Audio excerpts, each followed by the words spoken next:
বন্ধুরা রাত এখন প্রায় 3টা, সেহরির ডাক হবে বাপ। তবে আমরা একটা বেল পেয়ে গেছি, এই দেখেন। আর দেখা যায় না বেলটা বানাতেন, আর সিস্টেম করে দেখান, সমস্যা নাই, ভিডিও থামায়েন না।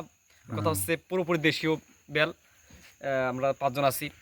এটা হচ্ছে কিনা জানি হুমায়ুন, সৈয়দ হুমায়ুন আলী, তাদের গাছ। আসলে এটা সোশ্যাল মিডিয়ায় যেহেতু যাবে, তাদেরকে বলা হয়ে গেল, তারা যেহেতু এলাকায় থাকে না, আমরা গভীর রাতে যেহেতু কষ্ট করে দেখো, সব উপরে দেখান, উপরে দেখান। হ্যাঁ, দেখা যাচ্ছে না। আচ্ছা একটু কাকা কিছু বল, কাকা দেখেন পাকছে নি পুরোপুরি, খাওয়া যাবে তো নাকি?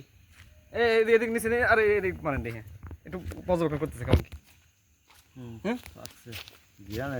আমরা এক জায়গায় বসে খাই, যাই হোক এটা আমাদের হক ছিল, কারণ যেহেতু পেয়ে গেছি আমরা। মালিককে বলতে হবে না?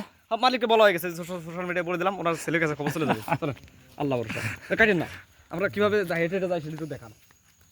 আমার হাতে দেখতে পাচ্ছেন তুলসীর পাতা, আমার যেহেতু কাশ হচ্ছে আমি খাওয়ার চেষ্টা করছি। ওই মোর পর্যন্ত গেলি হয়ে যাবে না, 3 মিনিট করে ফেলাম, ঠিক আছে?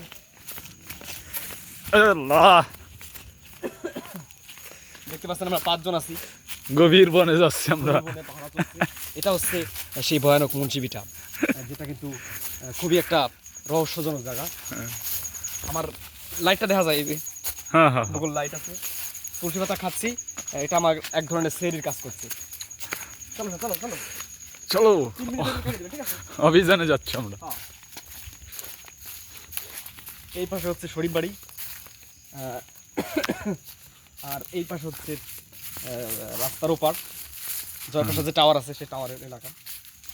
হচ্ছে আমরা অসাধারণ একটা জিনিস পেয়ে গেছি, দেশীয়। তাড়াতাড়ি হাঁটো, তাড়াতাড়ি হাঁটো। বসন্তকাল, গরমের এই সময়টাতে কিন্তু মূলত বেলগুলো পাওয়া যায়, খুবই পুষ্টিকর। কত হয়েছে? হয়েছে 1 মিনিট 2 মিনিট হয়েছে। 3 মিনিট করে কন্টেন্টটা শেষ করে দিন হ্যাঁ ইনশাল্লাহ। আর ওই যাতে 8-6 সাউন্ডটা পুরোপুরি যায়। আমরা যেখানে আছি এটা কিন্তু গভীর বন। আমার হাতে দেখতে পাচ্ছেন একটা আছে, হাফের সামনে হাতে লাঠি আছে না? হ্যাঁ হ্যাঁ দেখি আছে, ডাসা ডাসা। একটা টুং দেই, ওই চাঁদ দেখা যাচ্ছে, কত সুন্দর পূর্ণিমা আছে পুরোপুরি। আমরা যেখানে পাওয়া দিচ্ছি সেটা হচ্ছে বৃহস্পতিবার, আর মার্চ মাসের 13 তারিখ, রমজান মাসের 12 তারিখ। চলো চলো, আড়াই গেছে।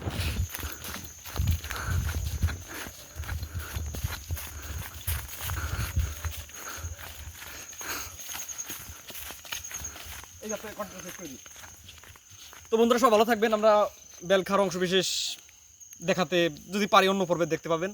এই মোড়টা দেখান, এখান দিয়ে কিন্তু যারা চোর ডাকাত আসে উঠে আসে, এই জন্য আমরা গভীর রাতে কষ্ট করে হলেও এই যে টুনটুন একটা শব্দ বা অস্তের ঝনঝনানি, এগুলো কিন্তু আমাদের পাহাড়াদের হাতে থেকেই আসে। যা গভীর রাত, আমরা সব ভালো থাকবেন, সুস্থ থাকবেন। এই বাঁশতলা থেকে দেখে এই সাইডে আঁকামারের বিদায় নিচ্ছি। তো আপনাদের সাথে দেখা হবে দেখি নতুন আরও একটি পর্বে। আসসালামু আলাইকুম।